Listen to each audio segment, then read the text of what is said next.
नमस्कार, स्वागत है आपका। एनडीटीवी देख रहे हैं आप। मैं हूं आपके साथ ऋतु सिंह। अब चलिए बुलेटिन की शुरुआत करेंगे इस वक्त की बड़ी खबर के साथ। भोपाल रेप केस में बड़ा खुलासा हुआ है। आरोपी साहिल ने नाम बदलकर धर्म छिपाया और निक्की नाम से बनाई थी साहिल ने अपनी आईडी।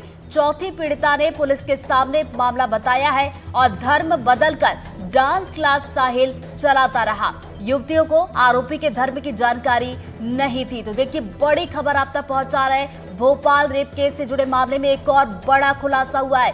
आरोपी जो इस पूरे कांड का मुख्य आरोपी है, उसने नाम बदलकर धर्म छिपाया और निक्की के नाम से साहिल ने अपनी आईडी बनाई थी। और ज्यादा जानकारी लेंगे हमारे सहयोगी निहारिका शर्मा हमारे साथ जुड़ गई है। सीधा उनका रुख करेंगे। निहारिका, जैसा कि हम लगातार जिक्र कर रहे हैं कि जैसे जैसे ये मामला आगे बढ़ता जा रहा है, इसमें नए नए खुलासे, और अब एक नया खुलासा ये हुआ है कि आरोपी नाम बदल लिया था, उसने धर्म छिपाया था और इस तरीके से वो यहाँ पर लड़कियों को फंसा रहा था। जी बिल्कुल, आप सही कह रही हैं। जो हाल ही में चौथी पीड़िता सामने आई है, जिसने कल रात को ही एफआईआर दर्ज कराई है, उसने ये पूरी बात का जिक्र किया कि आरोपी ने अपनी इंस्टा आईडी, फेसबुक आईडी पे हर जगह पर नाम बदलकर निक्की नाम रखा था, जो कि एक हिंदू नाम था। और ऐसे में जो भी डांस क्लास पहुंचने वाली लड़कियां थी, युवतियां थी, उनमें से किसी को भी नहीं पता था कि वो जो युवक है वो विशेष समुदाय से ताल्लुक रखता है। ऐसे में जब भी लड़कियों ने किसी भी मजहब का जिक्र किया या किसी भी धर्म का जिक्र किया, कभी भी उस पूरी बात में उसने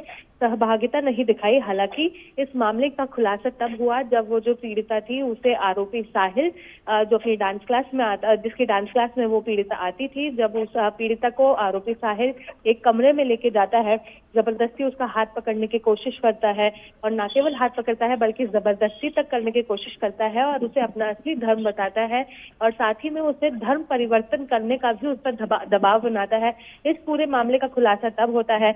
यह मामला फिर भी यही नहीं रुकता है। आरोपी युवती को भरोसा दिलाता है कि वो उससे प्यार करता है, उससे शादी करना चाहता है और साथ ही में उसी के साथ जीवन बिताना चाहता है। तो जब पीड़िता मना करती है कि मैं इस किसी भी तरह के कृत्य में तुम्हारा साथ नहीं दे सकती, मुझे नहीं पसंद, ये धर्म तुम्हारा अलग है, मेरा अलग, हमारी शादी नहीं हो सकती, तब भी उसके ऊपर तरह तरह के दबाव बनाता है, धर्मांतरण का दबाव बनाता है और फिर उसे ब्लैकमेल करने की कोशिश करता है। हालांकि पीड़िता वहां से भाग निकलने में कामयाब रहती है, जिसके चलते उसके साथ दुष्कर्म जैसा घिनौना कृत्य तो नहीं होता है, पर पीड़िता के साथ जबरदस्ती जरूर की जाती है, जिसके चलते उसने कल यहाँ पर पहुंचकर आरोपी साहिल के खिलाफ एक एफआईआर दर्ज कराई है और एफआईआर में इस पूरे कृत्य का बखान भी किया है। साथ ही में उसने ये भी कहा है कि पिछले कई समय से आरोपी साहिल उसके पीछे पड़ा था, कोशिश करता था कि वो कहीं ना कहीं उसके जाल में फंस जाए, लेकिन जब युवती ने उसे धमकाया था तब उसके बाद उसने उसका पीछा जरूर छोड़ा था, लेकिन हर कुछ दिनों में उसे फोन लगाकर अपने प्रेम जाल में फंसाने की कोशिश जरूर करता था।